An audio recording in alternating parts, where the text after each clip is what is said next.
Hi, it's Sam Laidlow, professional pole dancer, and you're listening to the Physical Performance Show. Failure is not an option. I've had my ups and my downs. I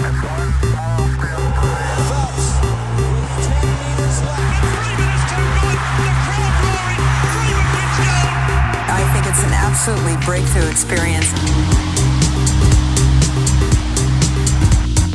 Welcome to the Physical Performance Show, the show designed to inspire the pursuit of your physical best performance. I'm your host, Brad Beer. Listen in as we delve into how the world's top physical performers achieve their success, as well as the highs, the lows, and the journey of getting there. Let's get ready, set, let's go.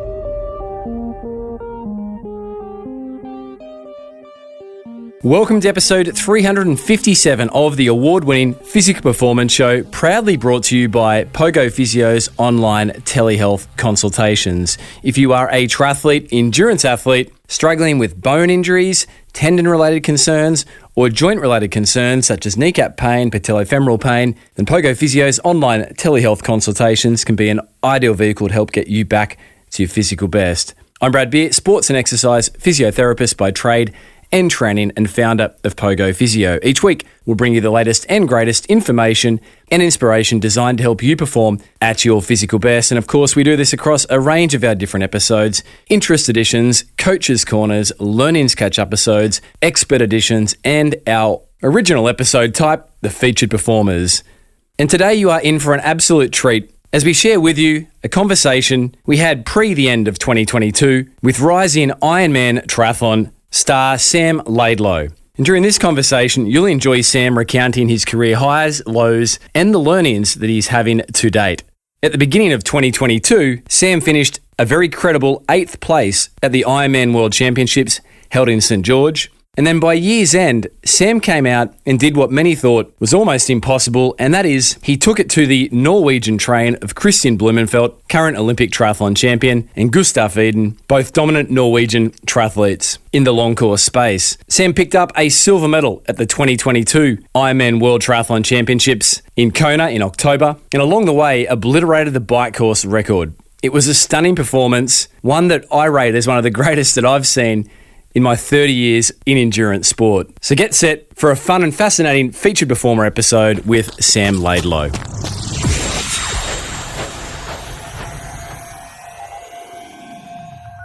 Sam Laidlow, what a treat. Welcome to the Physical Performance Show. Thanks a lot for having me, mate. It's sorry, I'm a bit late to jump on this podcast. Kona was a bit mad, but you're definitely on my to-do list. You've had some great hosts, and it's a privilege to be here. Off the back of that breakthrough Ironman podium, where you had the whole triathlon world on their seat, including me, it was just riveting. I've been around the sport since I was 10, and it was just probably the most memorable Kona I can recall. It was just unbelievable.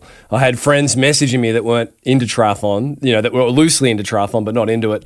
And just like, can you see what's happening here? I'm like, yeah, I wouldn't have picked you to be destroying the field. It's just, mate, it opened so many eyes. So congratulations. And since then, it's been probably an Ironman effort in and of itself to keep up with some of the media commitments and no doubt, the interest that's come your way. Yeah, I guess I was ready for success, but not for what came after it, if you can call that success. I mean, for me, it definitely was.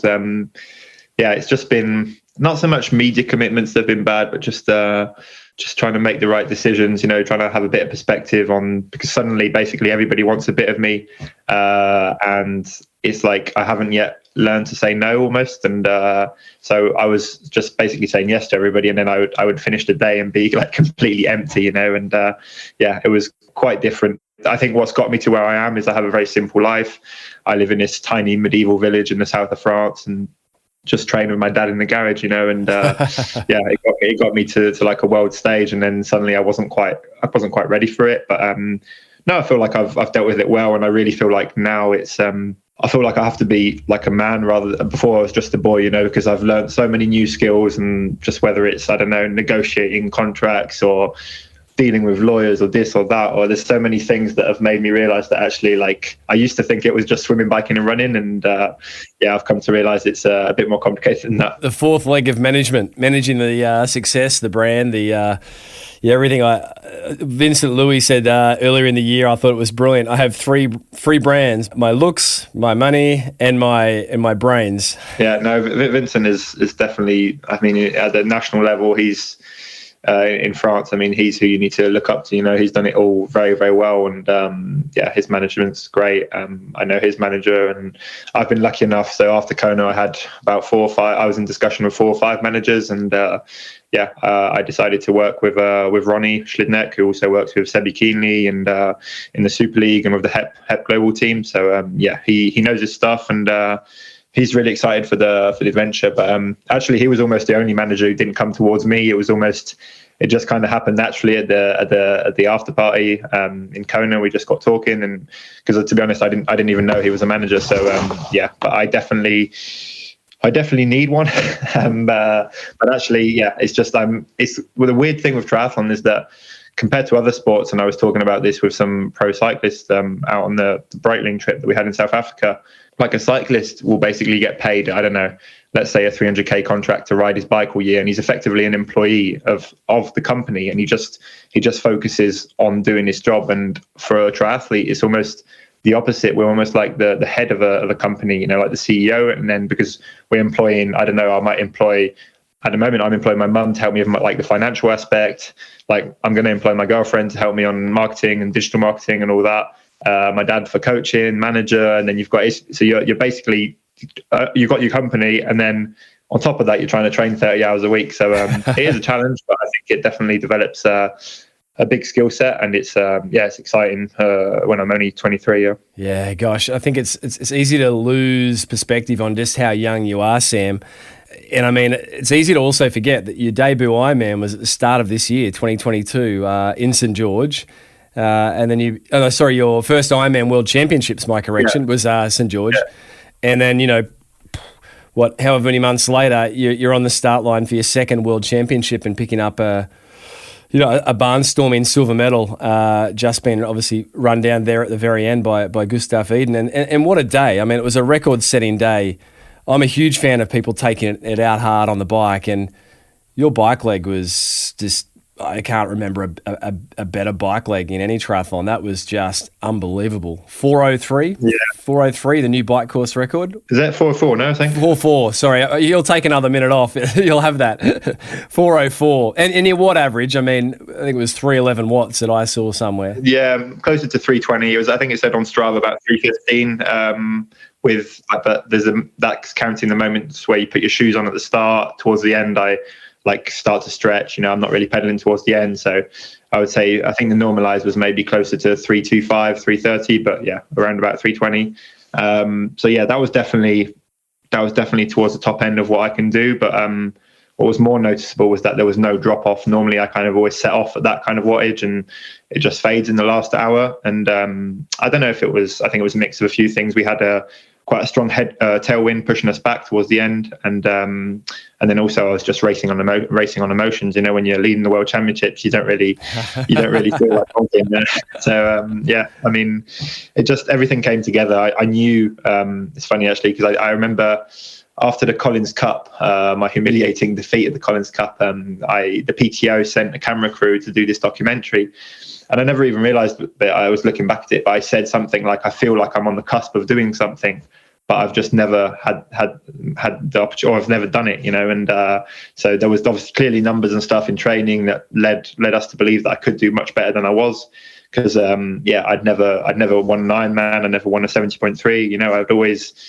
I'd led a lot of races, but I'd always blown up. And if there was one moment to not blow up, it was this race basically. And you ran a PB off the bike, 2:44. I was waiting for what I thought might have been a bonk that was going to come after a bike course record. You took minutes off the likes of Cam Worth, and you just didn't. You kept going and going and going. And as the further you went and the further you held off Kristian and Gustav, the more the world got behind you. It's like, wow, this is the real deal. It was a real deal performance. Yeah, no, it was, and actually, I didn't. I kept exactly the same pace. It was just Gustav that he suddenly like dropped 3 or 4 Ks at like 3:20 pace, and and closed the gap like that. And so yeah, I mean, from my performance aspect, the only bit where I could have like done better on a day was the swim. I should never come out of the swim with Gustav and Kristian. I should be swimming at least 3 or 4 minutes faster than them. I mean, most of even the 70.3s that we've done, I've generally put about that time into them. And I just think it was kind of a strategic error. We had a current coming in, and I decided to go hard on the way out and then kind of ease on the way back in. But the problem is the tide was kind of pushing us together. So I just couldn't get the gap that I needed. And by the time we got to the turnaround, I was kind of a bit spent because I'd done all the work. And Florian Angert came past, and then I just kind of sat in and turned. I did a few strokes backstroke and realized that everybody was there. And then I just realized that, I thought to myself, God, this is going to be a long day, because previously in St. George, I think I came off the bike with maybe a 6 or 7 minute lead over Kristian on the bike. Off the bike, and he caught me up before the half marathon, so that was I definitely had that in mind. But equally, the best races I've ever had, often the start has always been terrible. I remember my first breakthrough race when I was like a junior. I won a European Cup, and like the moment I dived in, I got like completely smashed, goggles came off and everything, and I was like dead last basically. And I really distinctively remember thinking, I'm going to quit like right now. And then that was I think I was number 27 or 28. So I really wasn't expected to win this race. And in the end, I won this junior European Cup. And it was, so yeah, often when I have a bad start, things go well. And when I have a good start, or like a good swim and a good bike, generally things don't go quite so well for me. So I still think I've got a better race in me. And I hope to show that when we go back to Kona in a few years. We can't not go there now. I mean, it's been a controversial couple of weeks in the Ironman triathlon world, with Ironman announcing that it doesn't look like the men will be racing in Kona in 2023, but speculation around Nice. You posted up a post to sort of, encourage commentary and just thoughts on it. Yeah. But what are your current thoughts, Sam? I mean, obviously you'd want to be in Kona. If I'm looking at it from a performance aspect and a CV aspect, I'm not too fussed, because I feel like Nice will suit me more than Kona. And from a marketing perspective, it's a home country event, so that's their positives. I think the course is tough if it is in Nice, and so it will mean that there's a lot less drafting. I mean, even this year in Kona, there's still some big packs and guys that are racing well, and I don't feel are racing well, like, honestly. So from that aspect, I'm not too fussed, but I just think it's just terrible for the sport. I feel like Ironman business is so far away from the Ironman sporting event. Now it's like they're too detached, and they don't realize, and they don't really care what their public think. And I think that's it's a big issue. Yeah, I mean, long term.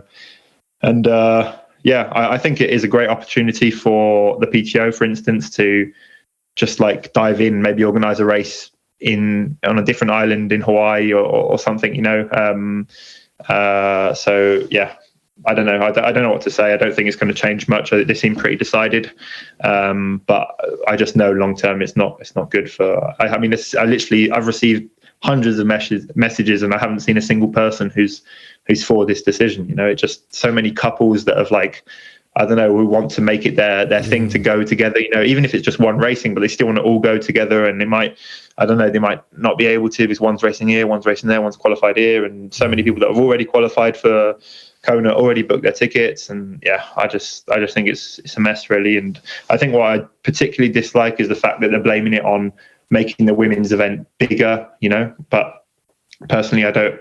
If they just want to make the women's event bigger, then just like swap it and put the women's event on the Saturday and our race on the Thursday, or just But I could argue for hours, but I'm not sure it will change anything. Yeah, I think it seems easy to see it as a bit of a PR spin that they're looking to, as you say, headline and profile the women, but you can do that and still have men on the island, surely.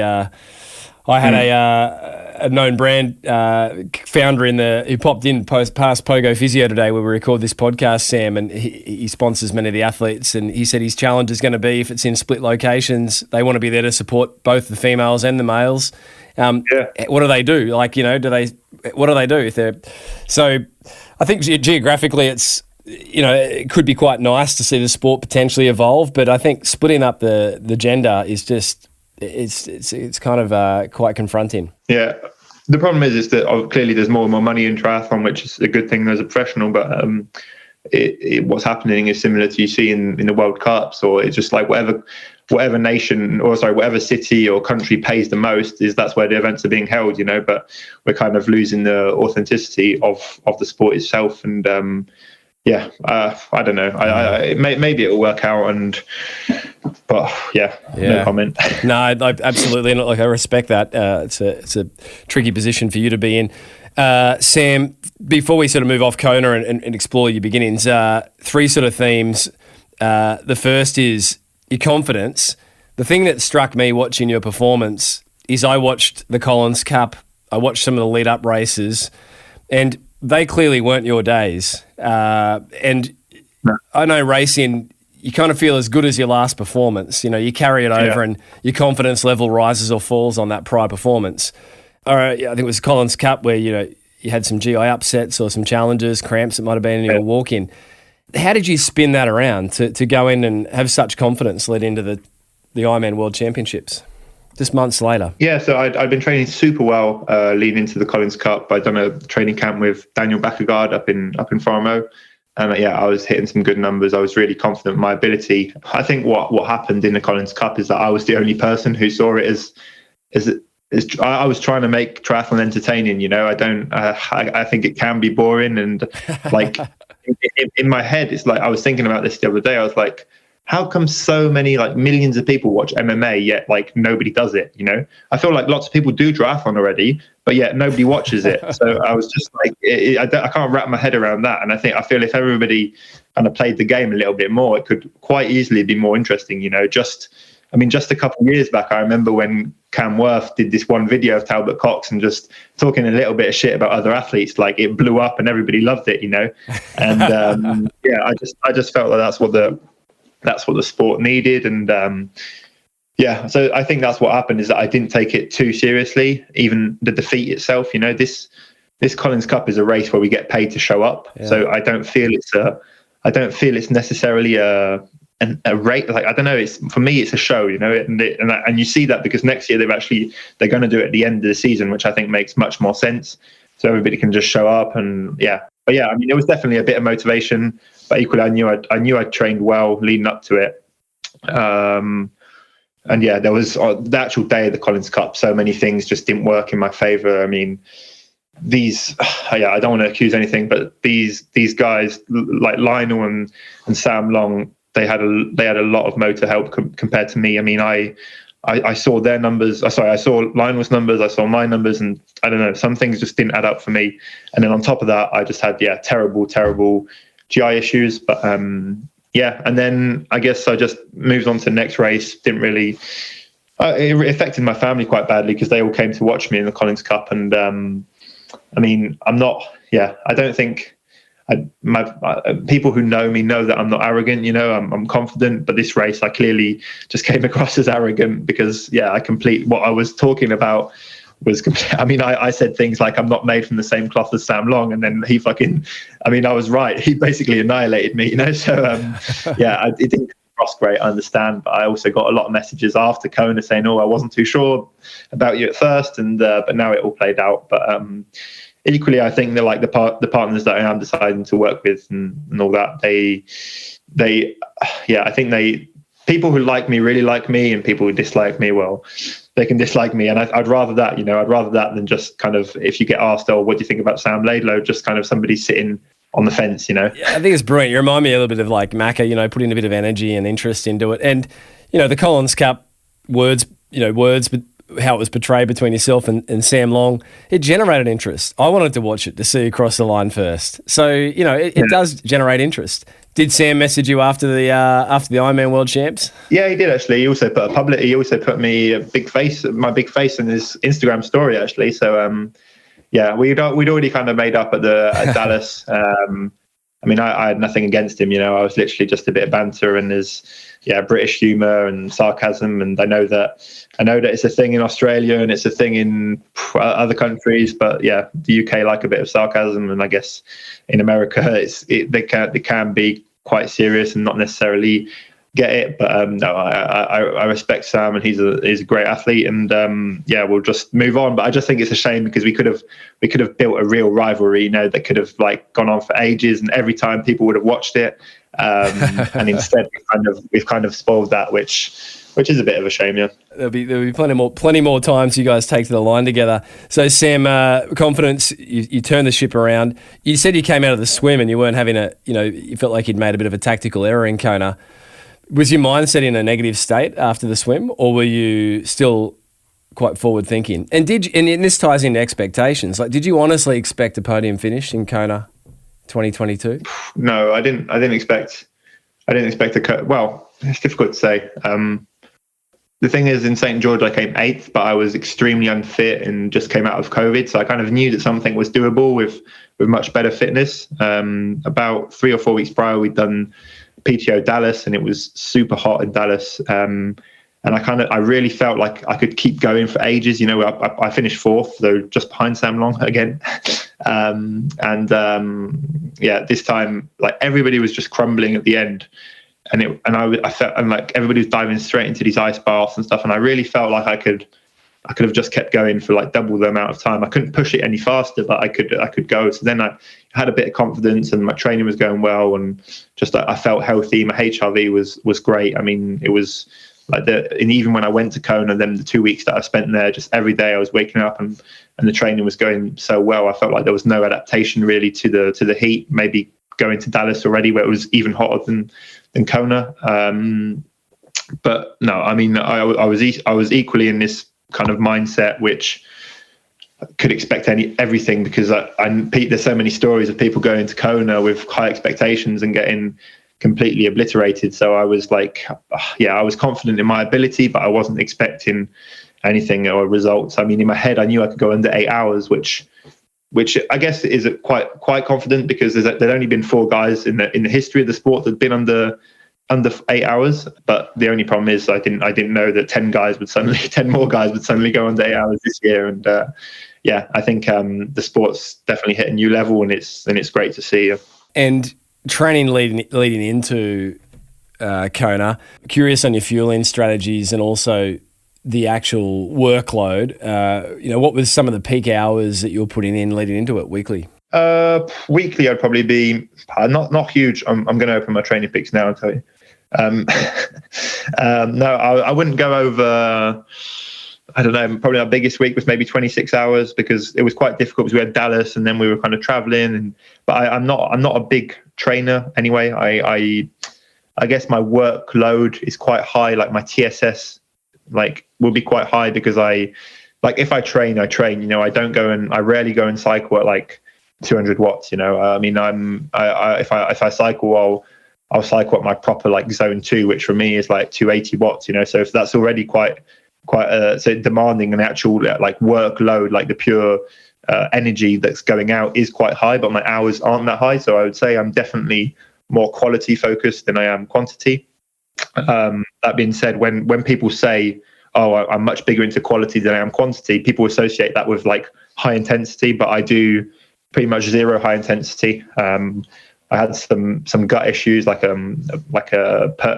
permeability issues, and one of the things to get it to heal better was to do more no anaerobic efforts, so I did this this was maybe 18 months ago, and this was one of the breakthroughs that helped me in my performance, was getting my gut healthy. And so one of the things was taking digestive enzymes, and then another thing was also not doing any anaerobic work, and for 8 weeks, basically an 8-week really strict protocol of not eating gluten, not eating raw veg, and blah blah blah, and just to get my gut healthy again, so I could actually absorb the training. And yeah, I feel like that's something that a lot of people suffer from in endurance sport. I was lucky enough to come across, well, I didn't come across him, it was me who employed him, but I only live an hour away from Girona, and I knew that Jan was working with a doctor in Girona. And I mean, Jan is the king of comebacks, you know, from injuries and all sorts.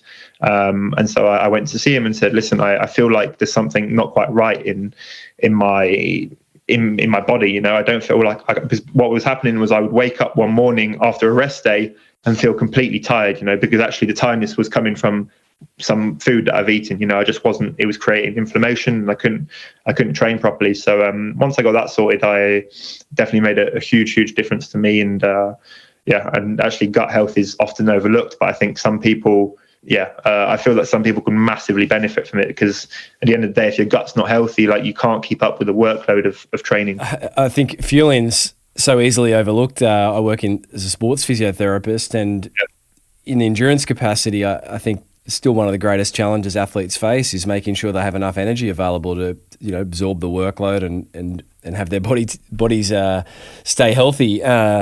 So what you just mentioned there about gut permeability issues and people having challenges, I know Dan Plews recently said that the number one reason people don't finish an Ironman is probably not surprising. It is GI issues. And, you know, he pointed out that there's often a bit of a race for carbohydrate ingestion each hour, you know, how many grams per hour, yet on average, most people's guts can't tolerate more than about 60 grams. So anything else we take in surplus can just sit in the stomach and that is the problem. It depends. And one of the reasons why these Norwegian guys are so good is that they've taught their gut to take on like a stupid amount of carbohydrates, you know.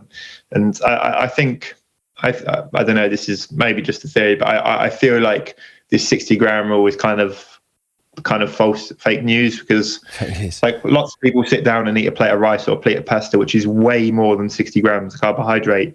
And like loads of people don't have issues with eating that plate of pasta or that pizza. And so I would find it very weird that why would we naturally eat in one sitting way more than we can absorb in an hour, you know? Obviously, I get the fact that when you're training and stuff, like there's less blood in the stomach. So there is that aspect of it. But there's part of it is getting your gut healthy, I think, first. And then secondly is what carbohydrates you're putting in. You know, if you're just like if you're just like eating only dates, well, then you just like your fructose ratio is going to be way too high, and then you probably are going to have like gut issues. And I just think people don't look into it enough. You know, I know a lot of pros who are training maybe 30 hours a week, you know, or more, and they don't, like, they'll spend a load of time like focusing on gaining this 0.5% somewhere, but they're not necessarily looking at the limiting factor of their performance, you know. So if your limiting factor is your gut, then I don't know, spend 30 hours a week sorting your gut out and then start training. Yeah, I mean, it's obvious when you say it like that, but brilliant. So anything you need to do ongoing for your gut permeability now, or that's sorted and you're just away?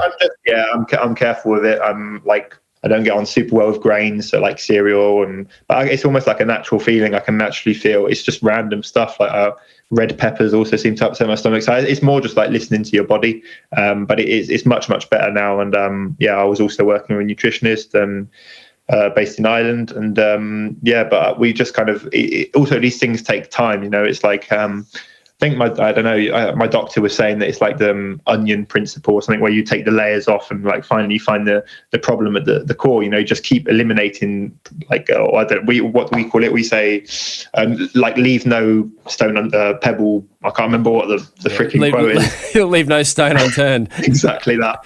That's good job. You can turn it into a pebble, Sam. I think you could make that trendier, mate.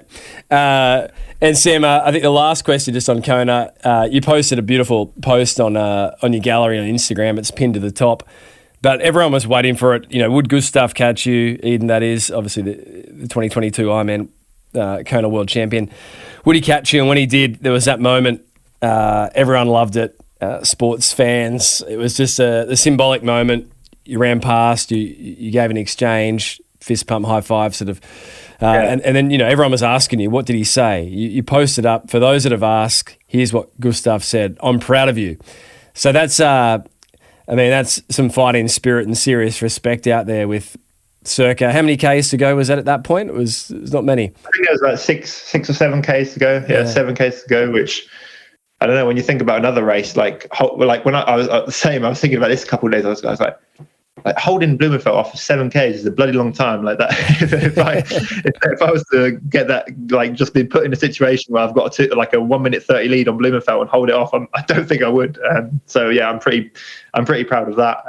But yeah, I just in the moment, I definitely wasn't thinking, oh, this is an iconic moment. It was just really natural. And yeah, also back in the Collins Cup, Gustav was kind of really supportive of me, you know, like so what happened was, I think he was 2 waves behind me in the Collins Cup and he overtook me and I finished with him, but he kind of said, oh, just come on and like finish with me. And I ran with him for the last 3K or something. And that really opened my eyes, because I was like, wait a minute, I can actually run at this pace, you know. I mean, yeah, but admittedly I'd had gone into the bushes like 4 times to have a shit. So I was fine being a bit better, but and that was in the back of my mind as well. I was like, as soon as he passed me, I was like, wait a minute, I've stayed with him in a Collins Cup, so I can do this now. And there's this brief moment in the live stream where you see me kind of like follow him, and then like my mind just really wants to, my body's just like, no, don't be stupid, because thing is in Kona it's such a fine line between overheating or not. And you really notice that when you get these big bottles of iced water and you pour it over yourself, and for 2.5 minutes you feel like a new man, and you're just like running much faster again. And it's yeah, I just had to keep a cap on it basically, and make it to the end. Yeah, and I mean, it's a fulfillment of a childhood dream. I think many people in the sport would know, but perhaps outside the sport wouldn't, that you'd been dreaming of this since you were a boy. What was your first recollection of triathlon as a kid? I remember mine. I was here in Australia in the 90s, turned on the TV and there was Brad Bevan and the domestic, televised TV series, and it was instant love, if you like. I was like, wow, I want to do that. What was your first moment of watching triathlon or being exposed to it, Sam? Of watching, I've had a few. Well, first of all, I participated in my first when I was 4, up in near Foremo, up in the lake in Les Angles, where lots of athletes go and train, and where Joel Fiol's group goes and stuff. I did my first triathlon was when I was 4, so that was almost before. Like, I was so young that I can't really even remember it. I've been there, so I know the location and stuff, but I was so young that I can't even remember doing my first triathlon. And then I particularly remember Jan winning the Olympics. I remember the Olympics in 2008 in Beijing. I remember Alistair just like leading the run.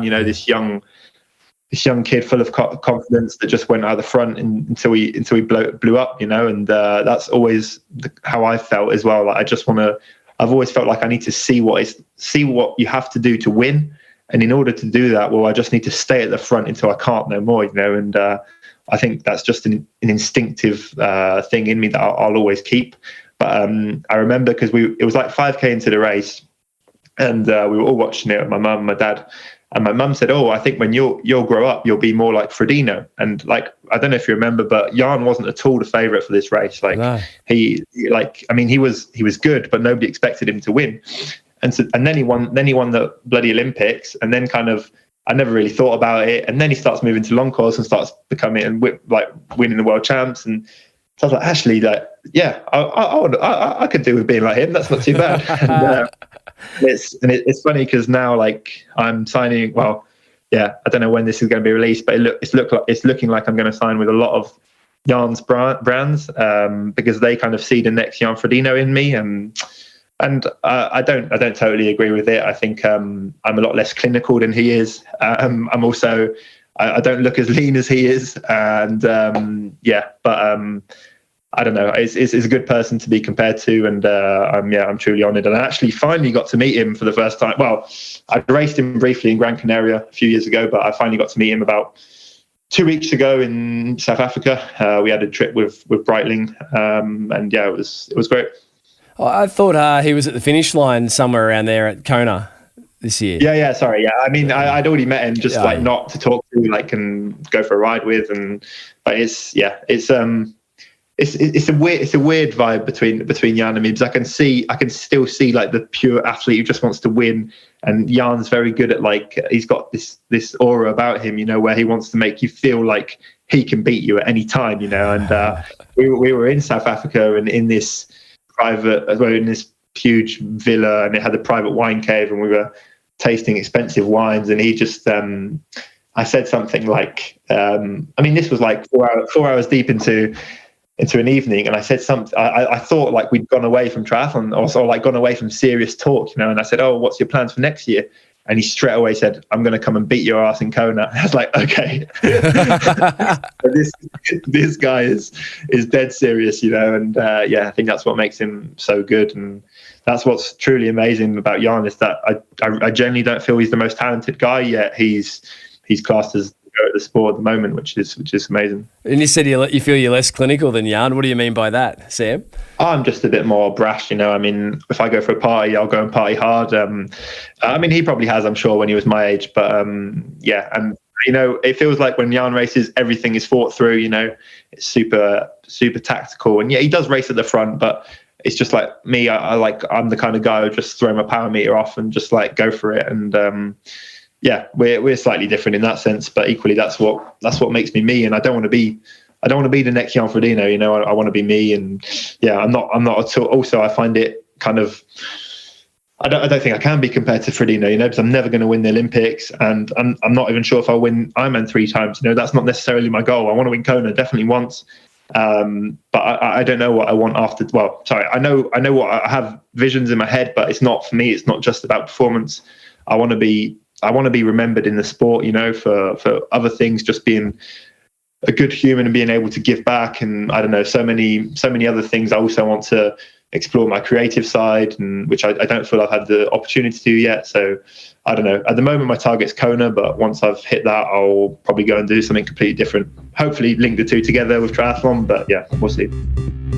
You're listening to Sam Laidlow, 2022 Ironman World Triathlon Championships silver medalist and rising star, sharing on his career highs, lows and learn-ins.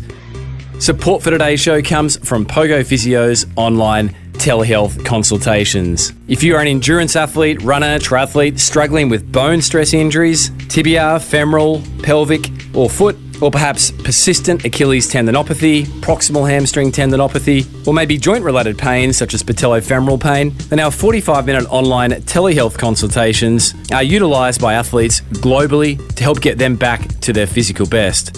Given that the basis of most running-related injury rehabilitation lies in progressive strength and conditioning to improve the body's resilience to the training workload, the online space is very effective. Let's hear from Sarah, who recently engaged Pogo Physio for getting back to her triathlon best. Hey, I'm Sarah.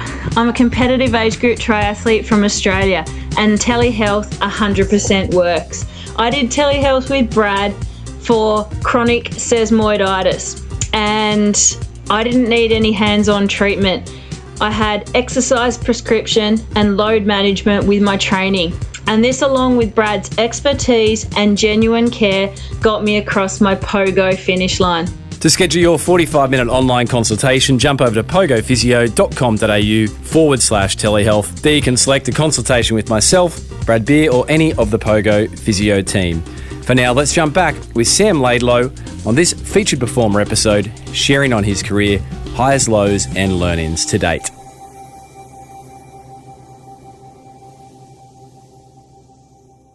Looking from the outside in, you do strike me as cut from a different cloth to many of your contemporaries. Your interest in, there's an edginess about you.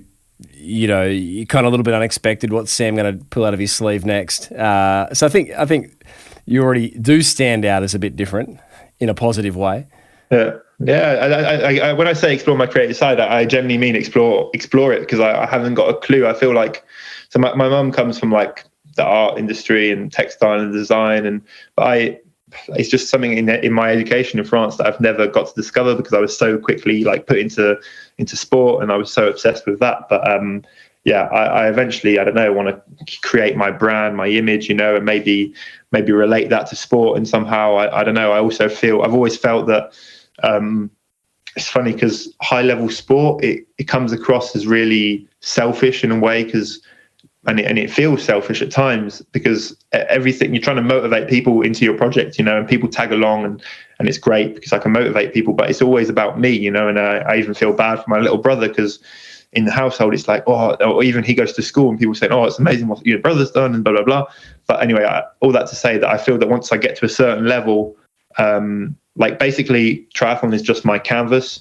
And then like once I get to a certain level, you know, I want to be able to give back, you know, whether it was, I mean, I was just born into triathlon, but whatever it was, I would have always found a way to get big enough and to then have, I don't know, the budget or the opportunity or the voice and the platform to basically give back and hopefully put more kids in situations like I had. You know, well, for me, I'm not saying triathlon specifically, but if they want to become, I don't know, if they want to become an astronaut, then finding a way for this kid to become an astronaut. You know, I just think that it's kind of frowned upon nowadays in society to dream and do whatever you want. I think like people get put into boxes, you know, like, oh, you have to become a lawyer, you have to do this, we have to do, and I haven't got anything against a lawyer as long as that guy really wants to become a lawyer, you know, really wants to be a lawyer. But I just feel we naturally get put into boxes, and yeah, hopefully somehow still unclear in my head, but I'll find a way of getting that voice across.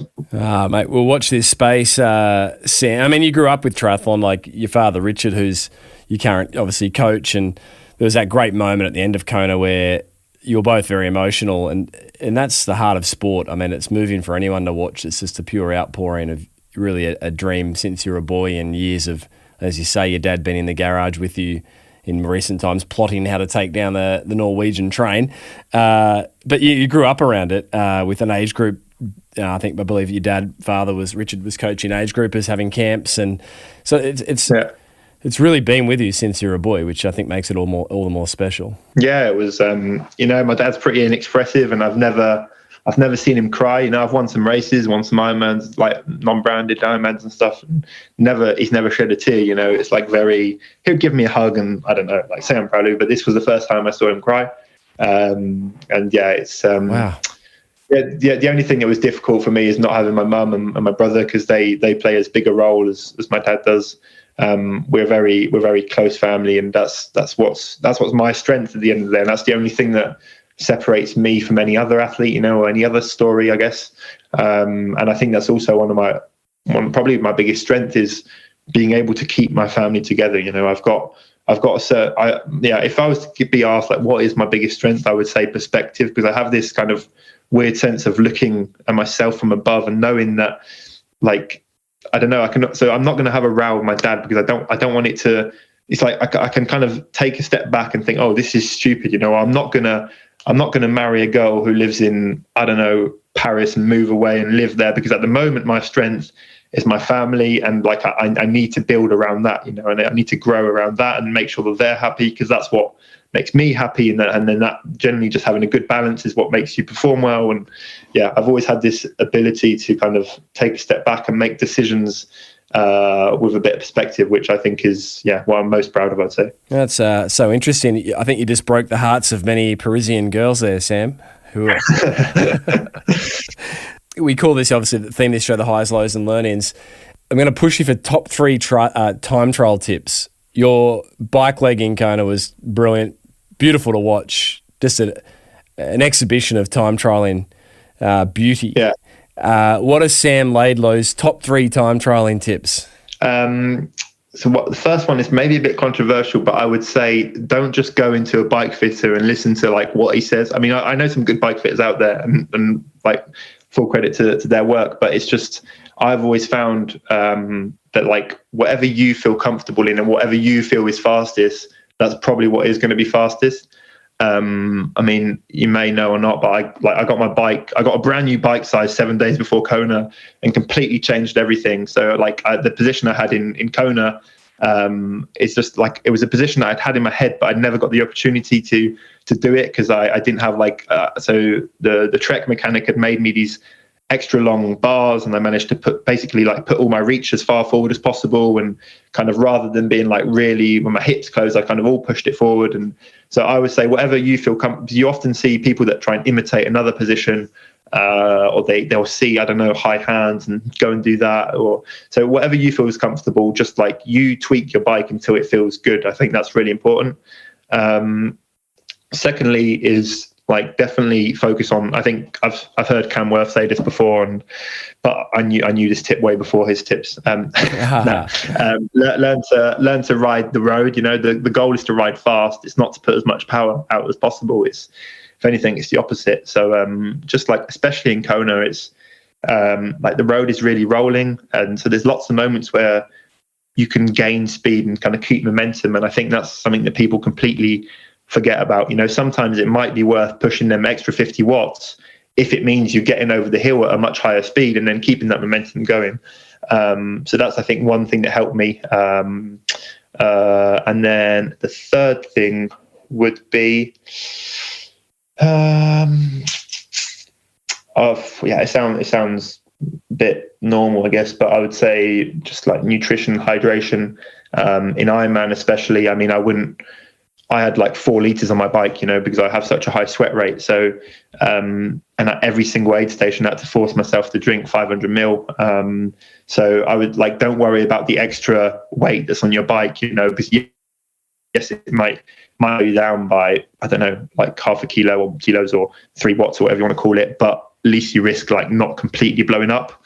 So there would be my 3 tips. Yeah, brilliant. So Sam Laidlow's top 3 TT tips. 1, don't forget to go with what feels comfortable with your bike setup, bike fit. 2, learn to ride the road, which I grew up doing road racing, cycling for my triathlon, and I just think it teaches you so much. And I've heard you mention to Greg Bennett that you were the same.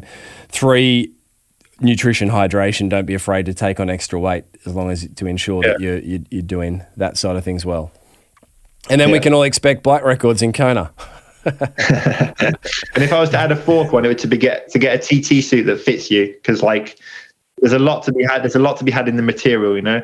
And actually, I saw Vincent Louis winning Daytona with these baggy arms, and I was like, damn. Don't follow Vincent Louis style tips. I'm kidding. He's one of the stylish guys in the sport. So apart from the baggy sleeves on his tri-suit. Oh gosh, the 4th one. Make sure you got a TT suit that fits you. Sam, let's jump into some rapid fire questions, which we've been rolling with for 7 years, so we can't let you out of this performance round. Here they come. Training session most disliked. I would say a speed track workout, like a VO2 workout, because my speed is inexistent when it comes to running. Training session most loved. Just like an epic long ride, like 250k. Just go out and ideally with 2 or 3 other guys that completely blow up, because I kind of thrive off people bonking for some reason.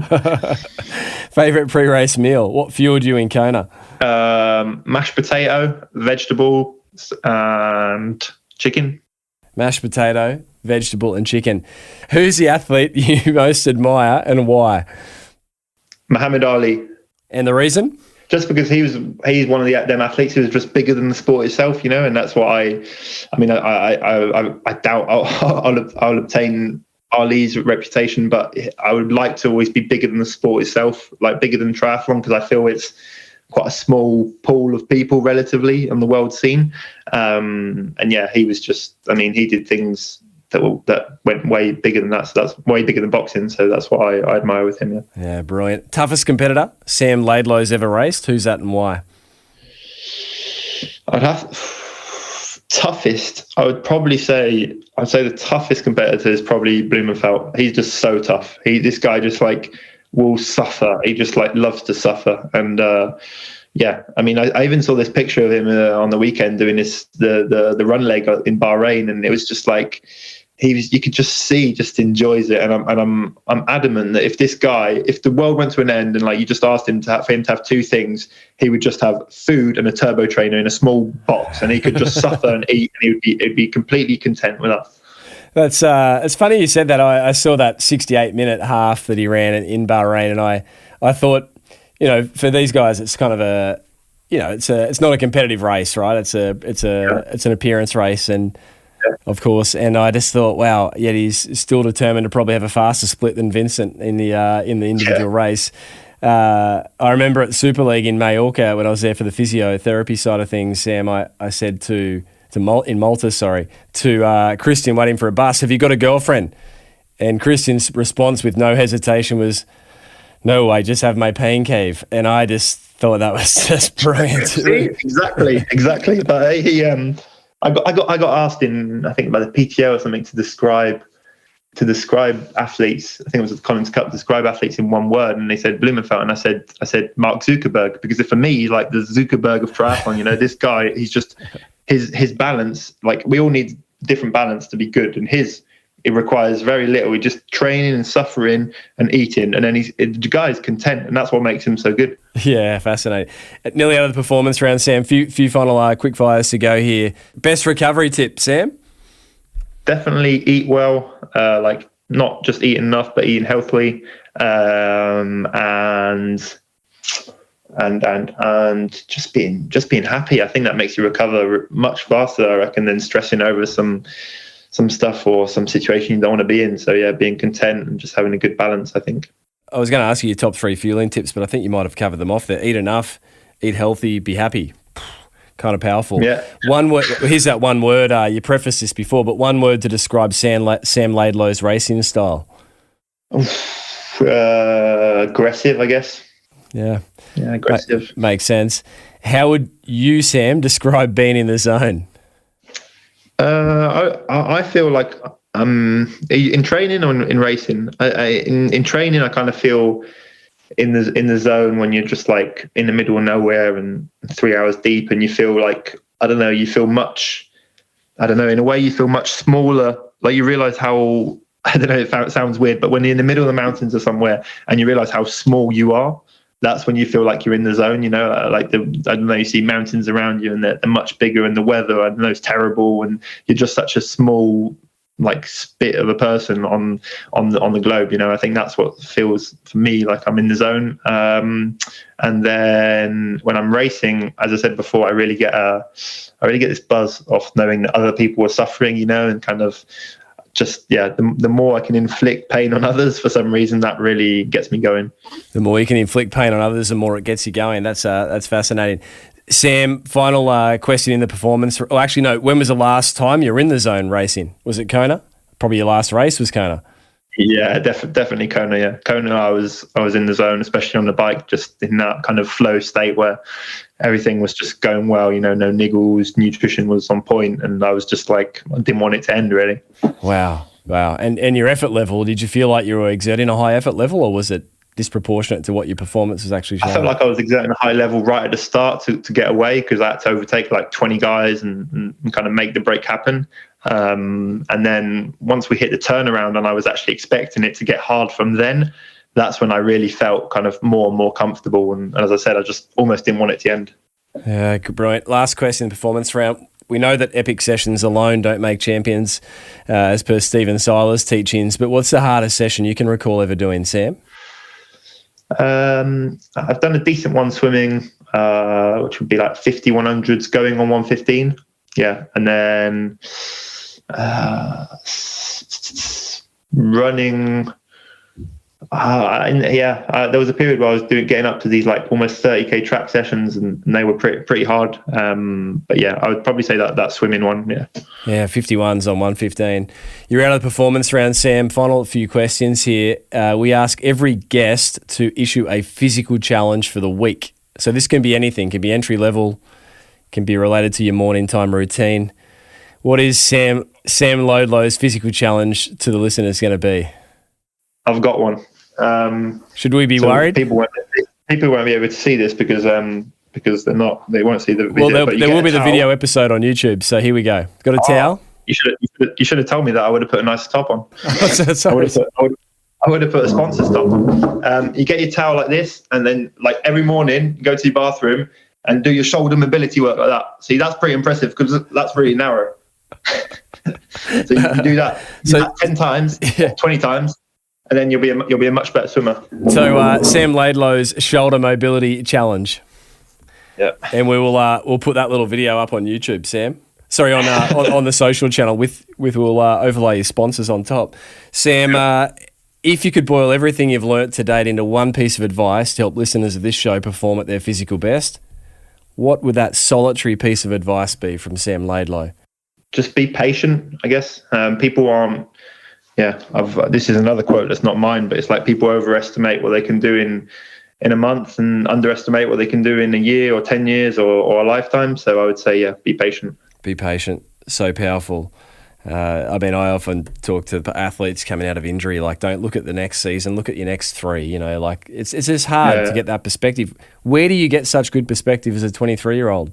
I mean, in life's scheme, Sam, you're a baby. I don't know. I generally don't know. But yeah, people have told me that I'm an old soul in a young body or something, which is good. Yeah, and I've always felt like I can learn from older people from an early age. So we organise these camps, and we always eat with, and I've met so many people from across the world, and so I've always taken advice from older people, and because I feel like they've lived and probably know more, I guess. And it's quite a nice situation at the moment. So I still live with my parents, and I generally feel like I make them a bit younger in a good sense, and that they make me a bit wiser in a good sense. So it's a nice mix as well. Oh, wow, powerful and interesting insight. And I guess sitting around the dinner table with all the as a junior with all these people coming and going from the camps and the triathlon coaching business, you probably did have to sort of mature up to be able to hold a conversation. Yeah, fascinating. Sam, you said that triathlon is your canvas for now. What's the next painting that Sam Laidlow may paint? What's it going to look like? I'm in this phase now where I want to learn to win. I really want to. So I've never won anything. This is my issue, and I'm going to call a meeting with my dad and everybody and just say, listen, from now on, I want to win, and do whatever's needed to win, at least for the next 2 or 3 years. So I feel like I can commit for that right now. And then see, definitely I want to find a way of giving back. I want to grow my image, explore my creative side and all that. Yeah, it's a bit unclear, my canvas, and I'm sorry. No, that's absolutely, it's a work in progress, acting your way into a feeling as it all rolls out. Sam, final question here, like, you're a real learner, you're a thinker. If you had to summarise what you've learned about yourself this year, from eighth at the start of the year in St. George in the Ironman World Championships, the races in the middle of the year, and then this incredible performance at the end of the year, what's the one thing you've learned about yourself that you didn't know before? I'm gonna refer to that quote that's actually Greg Bennett uses in his podcast, which is like, success comes to those who endure that one moment longer. I really feel like I've been on the cusp of something for a long, long time, and like now the curve has been exponential. It's like, if I would have at the end of last year and the start of this year, I started off with 3 Ironman DNFs, for various reasons, and like I was relatively I was a rock bottom, really, if you think about it. Like you go to 3 Ironmans and you DNF them all, and like, why the hell would you even think about winning Kona? And sometimes if you just go that one more day believing in your dream, sometimes it can just happen. And I think it's never linear. It really is just trying, keeping at it and being patient one day more. Yeah, it's so powerful, isn't it? Sam Laidlow, congratulations on the breakthrough year that you have had. We all look forward to following your journey. You're a fascinating character to follow. If you're not following Sam on Instagram, do yourself a favour. Jump over there. Thank you for stopping by the Physical Performance Show. No, pleasure, Brad. I'll speak to you once I've won Kona. We'll hold you to that. On these. All right.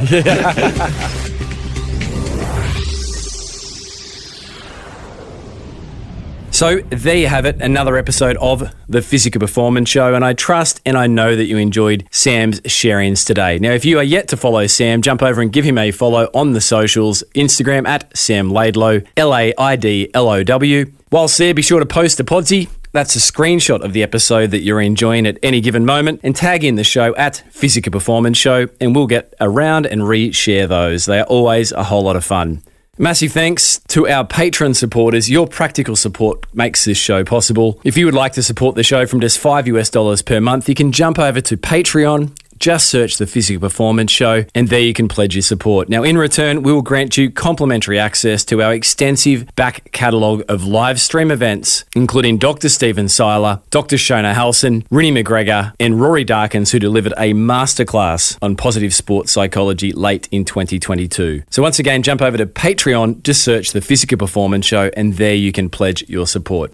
A huge thanks, as always, to the great folk who have made this show possible from our first week way back in 2016. Daryl Misson, audio engineering, Susan Wilkin, show administration, Matthew Alding, show graphic design, Milan Borrow, videography. If you'd like to see video episodes of the show, you can jump over to our YouTube channel. Now, if you have any feedback regarding the show, perhaps a guest that you'd like to hear from, or a direction that you'd like the show to go in, you can reach me over at Brad_Beer over on the socials. My email, b.beer@pogophysio.com.au. So until next episode, keep pursuing your physical best performance. I'm Brad Beer, and this has been the Physical Performance Show.